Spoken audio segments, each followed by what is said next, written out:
ஹலோங்க, கார்த்திகை தீபம் இன்னைக்கான எபிசோடில் என்ன நடக்குதுன்னு பார்க்கலாம். ஆனந்த் அவரும் ஆஃபீஸில் இருக்காங்க. ஆனந்த் சரியாக டென்ஷன் ஆகிறாரு. இந்த கார்த்திகை எப்படி தான் வெளியே துரத்துறது, என்ன பண்ணாலும் அவன் ஜெயிச்சுட்டே இருக்கானே அப்படிங்கிற மாதிரி டென்ஷன் ஆக, ஏன் இப்படி நீ ஏன் நோஸ் கட் பண்ணிகிட்டே இருக்கா, அதான் கார்த்திக் எல்லாத்தையும் சமாளித்து வந்துருவான்னு தெரியுதுல்ல, ஏன் இப்போ நம்ம தேவையில்லாத வேலை பார்க்கணும், இதெல்லாம் வேணாம் ஆனந்த் விட்டுரு அப்படின்னு சொல்கிறாங்க.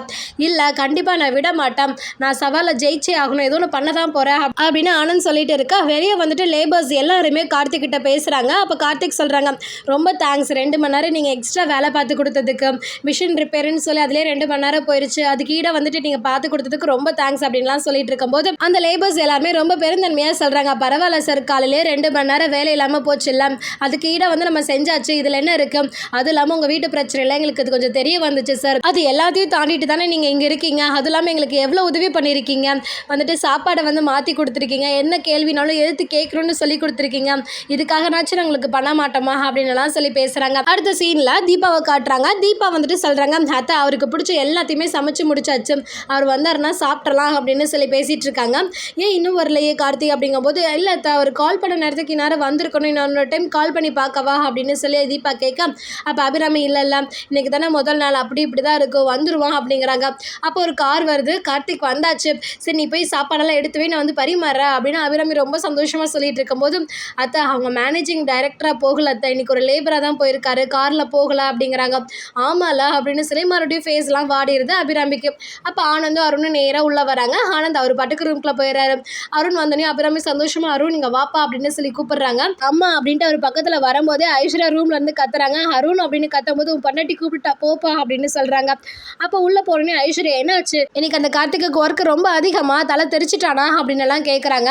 அப்படிலாம் கிடையாது, ஆனந்த் என்னதான் பண்ணாலும் வந்து கார்த்தி எல்லாத்தையும் கோல் போட்டு சூப்பராக எல்லாத்தையும் வேலை செஞ்சான் அப்படிங்கிறாங்க.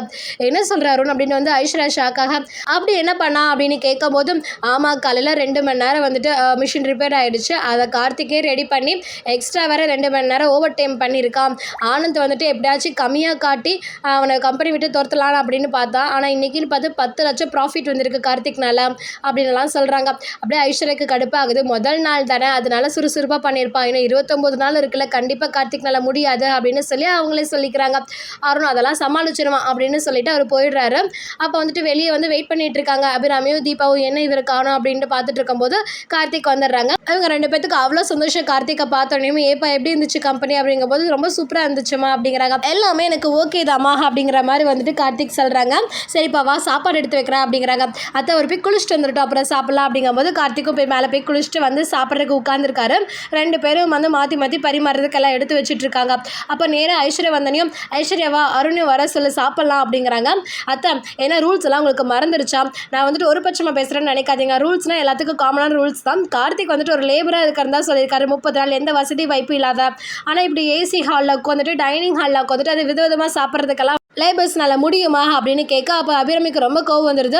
இங்கே பாரு ஐஸ்வர்யா, காலையில் கம்பெனிக்கு போகிறதுலேருந்து கம்பெனிலேருந்து சாயந்தரம் வர வரைக்கும் தான் இந்த ரூல்ஸ் எல்லாம், வீட்டுக்கு வந்துட்டு அவன் வந்து முதலாளி மட்டும்தான், இந்த ரூல்ஸ் எல்லாம் வந்துட்டு வீட்டுக்கு வெளியே தான் அப்படின்னு சொல்லி பேசுகிறாங்க. கார்த்திக் சாப்பிட்டு முடிக்கிற வரைக்கும் நீ உள்ளே தயவு செஞ்சு போக அப்படிங்கும்போது ஐஸ்வர்யாவும் உள்ளே போயிடுறாங்க. அப்போ கார்த்திக்கும் சாப்பிட்டு ரூமுக்கு போயிடுறாரு. அங்கே தீபாவும் கார்த்திக்கும் போகும்போது ஏசி ரிமோட் வந்து ஆன் பண்ணிகிட்டே இருக்காங்க. ஆனே ஆகலை, இல்லைங்க ஆனே ஆகலை அப்படிங்கும்போது, ஆமாங்க மதியத்துலேருந்தே ஆன் ஆகலை அப்படிங்கிறாங்க. அப்போ வந்துட்டு அப்போவே மெக்கானிக் கூப்பிட்டு பார்த்துருக்கலாம்ல அப்படின்னு கார்த்திக் கேட்க, நான் இதுக்கு வெளியே போய் மெக்கானிக்கெல்லாம் தேடணும், எவ்வளோ பெரிய மிஷினையே வந்துட்டு ரிப்பேர்லாம் பார்க்குறாங்க, இந்த அசால்ட்டான ஏசியை பார்க்க மாட்டாங்களா என்ன அப்படின்னு கார்த்திக் கிட்ட ஜாடையாக பேசுகிறாங்க தீபா. என்னங்க ஜாடை பேசுகிறீங்களா அப்படின்னு கேட்குறாங்க. இல்லைங்க நான் பெருமையாக தான் பேசுகிறேன், எனக்கு எவ்வளோ சந்தோஷமாக இருந்துச்சு தெரியுமா அப்படிங்கிறாங்க. அது என்னங்க இருக்குது, அதில் பார்த்துருக்க இன்ஸ்ட்ரக்ஷன் பார்த்து ரிப்பேர் பண்ண அவ்வளோதான், இன்றைக்கி நீங்கள் மெக்கானிக்கை கூப்பிட்டு ரிப்பேர் பண்ணியிருக்கலாம்ல ஏசியா அப்படிங்கிறாங்க. நான் பண்ணாமல் இருப்பேனா, அவர் எங்கேயும் திருப்பதி போயிட்டாராமா, நாளைக்கு வந்து பண்ணிடுவேன்னு சொன்னாங்க, இன்னைக்கு ஒரு நாள் மட்டும் நம்ம அட்ஜஸ்ட் பண்ணிக்கலாம், ஃபேன் வச்சுக்கலாம் அப்படின்னு சொல்கிறாங்க. சரிங்க அப்படின்ட்டு படுத்துடுறாங்க. நான் காலை அமுத்தி விடுறேன் அப்படிங்கும்போது, அதெல்லாம் வேணாம் அப்படின்னு கார்த்திக் சொல்ல, உங்களுக்கு ரொம்ப டயர்டாக இருக்கும், காலையில் தான் அதனோட ரொம்ப டயர்ட்னஸ் தெரியும், நிற்கவே முடியாதுல்ல, நான் அமுத்தி விடுறேன் நீங்கள் படுங்க அப்படிங்கும்போது கார்த்திக் எனக்கு அதெல்லாம் வேணாம், எனக்கு பிடிக்காது அப்படிங்கிறாங்க. எனக்கு அது பிடிக்கும், நான் என்ன யாரோவா உங்களோட ஒய்ஃப் தானே, நான் அமுத்தி விடுறேன் அப்படிங்கிறாங்க. இல்லைங்க வேணாம் நீங்கள் படுங்க அப்படின்னு சொல்லிட்டு கார்த்திக் படுத்துறாரு. அப்போ தீபா பார்த்துக்கிட்டே இருக்காங்க, அவங்களுக்கு மனசே கேட்கல. அவர் நல்லா தூங்கினதுக்கப்புறம் போய் காலெல்லாம் அமுத்தி விடுறாங்க. அப்புறம் இந்த காற்று பத்தாதே, அவர் நல்லா தூங்கட்டும் டிஸ்டர்ப் இல்லாமல் அப்படின்ட்டு இன்னொரு ஃபேனும் பக்கத்துலேயே கொண்டாந்து வைக்கிறாங்க. கார்த்திக் நல்லா தூங்கிட்டு இருக்காங்க. போகிறாங்க. தீபா அவரை பார்த்து ரசிச்சுக்கிட்டே பக்கத்தில் போகிறாங்க. அப்போ கார்த்திக் திரும்பி படுக்கும்போது தீபா தள்ளி இருந்து பார்த்தே கார்த்திகை ரசிச்சுட்டே இருக்காங்க. அடுத்த நாள் கார்த்திக் தீபா எல்லாரும் ரெடி ஆகிட்டு கீழே வராங்க. அப்போ வந்துட்டு அம்மா கிளம்புறேன் அப்படின்னு சொல்லிட்டு கார்த்திக் கிளம்ப. அப்போ ஆனந்த் நில்ல கார்த்திக், அந்த கம்பெனிக்கு நீ போக வேணாம் அப்படிங்கிறாங்க. என்னாச்சு அப்படின்னு சொல்லி எல்லாரும் ஷாக் ஆக, இனிமேல் அந்த கம்பெனிக்கு போகாத, இன்னொரு பிரான்ச்சுக்கு போ அப்படிங்கிறாங்க. அப்போ அபிராமிக்கு கோவம் வந்துடுது. என்ன காரணத்தினால நீ வேணான்னு சொல்கிற ஆனந்த் அப்படின்னு கேட்கும்போது, இல்லை அவன் மறுபடியும் வேறு கம்பெனிஸ்க்கு போனோம்னா அவனுக்கு எக்ஸ்பீரியன்ஸ் தானே, அதுக்காக சொன்னேன் அப்படிங்கிறாங்க.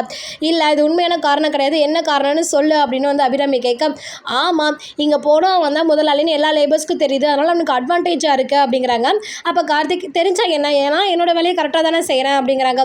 அது முக்கியம் இல்லை, நீ லேபராக மட்டும்தான் வேலை செய்யணும், அங்கே இருக்கவங்க எல்லாருமே நான் லேபராக மட்டும்தான் பார்க்கணும், அதுதான் நான் போட்ட ரூல்ஸுக்கான அர்த்தம் அப்படின்னு சொல்லி பேசுகிறாங்க. அதோடு இன்னைக்கு எபிசோட முடிச்சிருக்காங்க. கார்த்திக் வேறு கம்பெனிக்கு போயிட்டு மாஸ்க் காட்ட தான் போகிறாரு. அது எல்லாத்தையும் அடுத்த எபிசோட்ஸில் பார்க்கலாம். இந்த வீடியோ உங்களுக்கு பிடிச்சிருந்துச்சு அப்படின்னா நம்ம சேனலை சப்ஸ்கிரைப் பண்ணிவிட்டு இந்த வீடியோக்கு ஒரு லைக் பண்ணிக்கோங்க.